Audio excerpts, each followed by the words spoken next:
répondre aux questions de David. Alors, il y en a 3. Comme les thèmes sont assez différents de questions pour les 3 questions, on va répondre de suite chacune question après l'autre. Première question. Que se passe-t-il quand, même au mois d'août sous 30 degrés, l'on se sent frigorifié? Je décrirai cette sensation en disant que j'ai le froid dans les os, dans la moelle, et que partant de là, cela irradie tout le corps. Cela m'arrive quelquefois et j'ai remarqué que certaines fois, une ébriété même légère associée à des instants d'émotion provoque cela. Cela arrive des fois sans prise d'alcool ou de stupéfiants, mais j'ai l'impression que ces substances jouent un rôle aggravant dans ce processus. Il y aurait une activité du système limbique, de l'hypothalamus. Alors, je dirais que c'est une stimulation intempestive, et il n'y a pas 50 000 solutions. Je dirais que c'est une stimulation intempestive de certaines zones du cerveau, en particulier sous le troisième ventricule. Bon, ben là, c'est ou une activité de la Kundalini, ou, et c'est le même effet, c'est pour ça qu'il faut faire gaffe et bien surveiller ce que l'on fait, une prise de ce qu'on appelle vulgairement les substances illicites. Voilà. Donc, illicites parce qu'on les a nommées comme ça. Bon, après, c'est vrai que qui décide que c'est illicite ou pas. Moi, je pars du principe, ce que je dis n'est pas ni méchant, ni gentil, ni dangereux, ni bienveillant, ni malveillant, mais bon, on est dans un monde où c'est les autres qui nous disent depuis l'enfance, ça c'est bien, ça c'est mal. Moi, j'aimerais qu'une substance illicite soit une substance que je décrète illicite. Hein, voilà, excusez du peu, mais bon. Voilà. Et de même que si je pense que de faire une chose c'est bien, ben c'est bien. Bon, maintenant, si je pense faire une chose bien et qu'après je provoque un accident, ça, après il y a de quoi débattre. Mais tant que j'emmerde personne, normalement, ce que je fais chez moi et ce que je fais sur moi, ça devrait regarder que moi. Bon, voilà. Hein. Mais on est quand même à une époque où on a une voiture qui est une propriété privée et on nous met une amende si on n'a pas mis la ceinture, qui se trouve dans notre propriété privée. Cherchez l'erreur. Voilà. Donc, comme on est dans un monde où les lois, ben, c'est un petit peu les autres qui les font et c'est un petit peu n'importe quoi, donc on est obligé de s'entendre sur les mots. Donc on va dire substance illicite dans la mesure où de toute façon nous avons plus la main, comme on dit dans les cartes. On n'a plus la main, c'est plus nous qui dirigeons, puisqu'on est en démocratie, donc c'est les autres qui dirigent à notre place.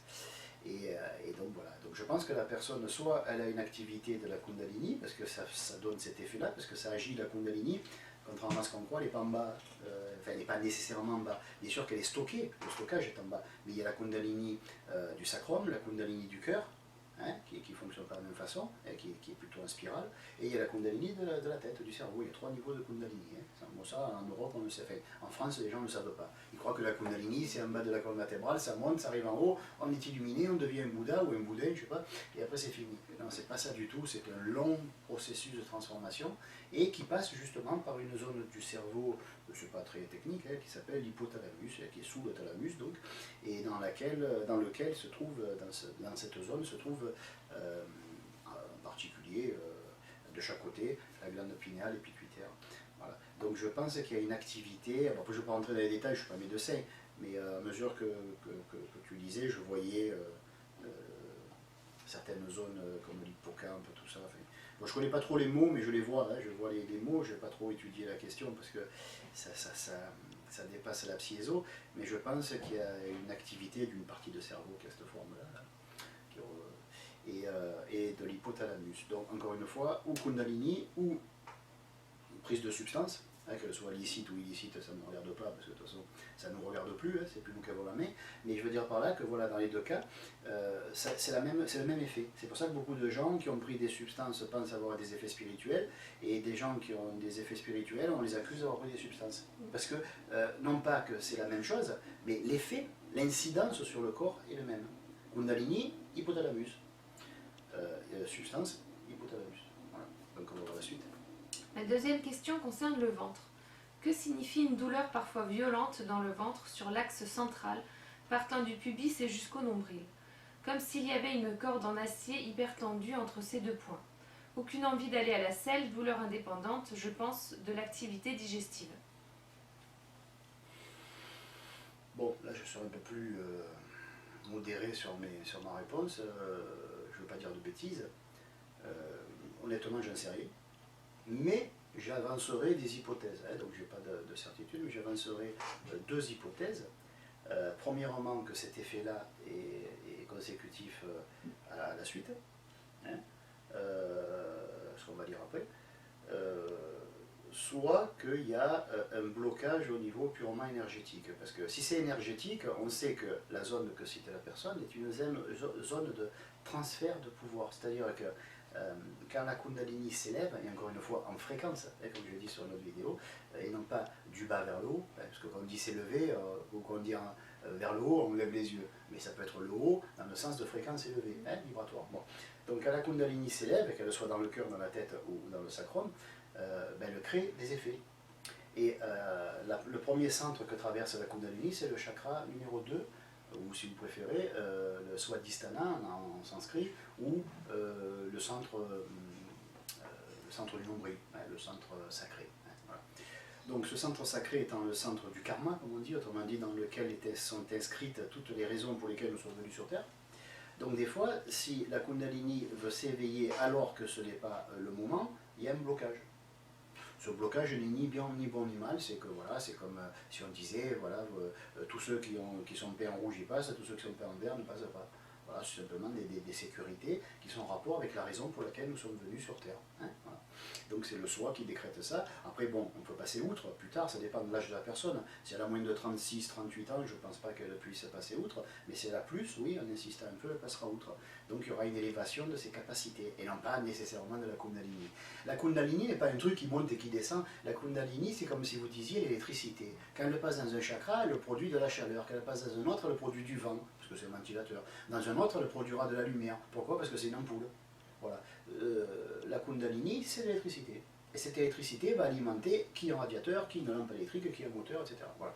Donc selon ce que traverse la Kundalini, elle fait monter en fréquence la capacité du centre. Voilà. Donc si vous parliez un peu, vous parlerez beaucoup, comme moi, par exemple. Et si vous parlez beaucoup, peut-être que vous parlerez moins, etc. Elle va soit diminuer, soit augmenter, et elle va vous aligner sur ce pourquoi vous êtes venu sur Terre. Si par exemple vous commencez à avoir un peu plus de 35 ans et que vous n'avez toujours pas rempli votre mission, ça arrive, ça peut arriver, alors à ce moment-là, il y aura une accélération du karma, et il y aura une accélération de certaines situations conflictuelles ou positives, peu importe, mais qui vont vous pousser à rattraper en quelques mois ce que vous n'avez pas vécu en plusieurs années. Voilà. Donc, mais honnêtement, à ce moment-là, bon, il serait bon aussi de consulter un médecin, on ne sait jamais. Il peut y avoir, s'il n'y a pas de, il a dit qu'il n'y avait pas de constipation, c'est ça, il me semble. Ouais. Bon. Bah après, bon, voilà, vous pouvez toujours consulter, c'est pas ce que ça coûte. Voilà. Vous allez voir un médecin, vous voyez ce qu'il vous dit, s'il sent que c'est dur, s'il sent qu'il y a des problèmes, c'est son métier. Voilà. Mais s'il n'y a rien au niveau purement physiologique, alors il faut se tourner vers le côté psycho-énergétique, ce qu'on appelle. Et après, il y a aussi ce que vit la personne, parce que bon, elle dit juste ce qu'elle sent, mais elle ne raconte pas ce qu'elle vit. Donc peut-être qu'il y aurait une corrélation à faire entre ce qu'elle a vécu ces derniers temps, ou ce qu'elle est en train de vivre, et ça. Voilà. Parce que bon, je pense que à moins qu'elle ait fait vraiment des choses pas très intelligentes, je ne vois pas pourquoi elle aurait ce genre de réaction. Après, encore une fois, moi je ne pose pas de jugement, j'explique. Voilà. Je dis que par exemple, les gens qui prennent certaines substances, qu'elles soient dites douces ou pas douces, de toute façon, l'effet est toujours sur le corps, et en particulier sur le système glandulaire, nerveux et bien sûr sur le cerveau. Voilà, en premier lieu. Donc, il faut savoir que le cerveau, il est rempli de boutons. On appuie sur le bouton et il se passe un truc. Une espérance psychique, par exemple, dédoublement ou autre. Mais le doigt qui appuie sur le bouton, il peut s'appeler substance chimique, de drogue, appelez ça comme vous voulez, et il peut s'appeler Kundalini, il peut s'appeler un maître de l'invisible qui appuie sur le bouton. Donc en fait, il ne faut pas confondre l'activité quand on appuie sur un bouton avec quoi ou qui appuie sur le bouton. Donc on va continuer. Ma dernière question porte sur le cerveau. Que signifie dans votre discipline être ce qui est appelé surdoué ou haut potentiel intellectuel, peu importe le terme? Que cela représente-t-il vraiment? Y a-t-il une réelle différence avec des gens qui ne le sont pas? Et si oui, où se situe-t-elle? Toujours pareil, le poste de contrôle de toutes nos possibilités est dans le cerveau. Ça ne veut pas dire que là existent nos potentialités, mais c'est là qu'elles peuvent se manifester. Si vous préférez, quand vous tournez l'interrupteur, quand vous appuyez l'interrupteur, vous allumez la lumière, mais la lumière elle n'est pas dans l'interrupteur. La lampe elle est là, l'interrupteur est là, et entre les deux il y a l'électricité qui circule. De la même façon, dans le cerveau il y a des boutons, comme je le disais. Et ces boutons, on peut appuyer dessus de diverses façons. Vous pratiquez le yoga, vous pouvez appuyer dessus. Vous pratiquez le reiki ou le magnétisme, ou je sais pas moi, vous faites des exercices psychiques pris dans la psyéso, vous appuyez sur ces boutons. Après, il y en a qui vont vous dire, oui, mais il vaut mieux appuyer d'une manière naturelle que non et positive. Bah, après, voilà, c'est à vous de voir. C'est vrai que moi, j'encourage pas la prise de substances illicites, mais je dis simplement que quand vous prenez des drogues, ben, c'est un doigt qui appuie sur un bouton. Voilà, c'est tout. Après, c'est pas à moi, je suis pas légiste, je suis pas légiste, je suis pas, du moins, je suis pas un homme de loi, je suis pas là pour faire la morale, je suis pas curé, je suis pas flic, je n'ai pas à dire aux gens ce qu'ils ont à faire, parce que moi, je suis démonstratos, je suis le pouvoir au peuple, je suis pour que les gens se gèrent. Après, c'est vrai qu'il faut quand même qu'ils aient à choisir, et pour choisir, il faut avoir le choix, et pour avoir le choix, il faut être instruit, des choix différents, hein, des possibilités. Donc c'est vrai que dans l'idéal, si j'avais à donner un conseil, ça me tord un peu de dire ça, mais si j'avais donné un conseil, je dirais pratiquer des exercices de psyéso, de psychologie transcendantale, ou je ne sais pas quoi, ou d'ésotérisme, de spiritualité, éviter certaines substances. Pourquoi? Parce que ben, quelques-unes ne sont pas si innocentes que ça, même si elles en ont l'air, ben, elles ne le sont pas. Parce que vous allez quand même faire rentrer et ingérer des produits chimiques, ben, moi je suis un peu inquiet. Maintenant, quand vous faites une méditation ou un travail sur vous psychique, bon, qu'est-ce qui peut vous arriver? Voilà, c'est aussi un doigt qui appuie sur les boutons. Et vos boutons, ils sont en place. Donc, il n'y a pas de différence entre un yogi qui travaille pendant 20 ans sur lui et quelqu'un qui prend des substances chimiques. Les effets sont un petit peu, comment on appelait ça avant, psychédéliques, là. Voilà. Mais tout ce qu'on voit est réel. Les gens disent, est-ce que c'est irréel? Non, non, je m'excuse. Je ne vois pas comment on pourrait prendre conscience d'une chose qui n'existe pas, au moins pour nous.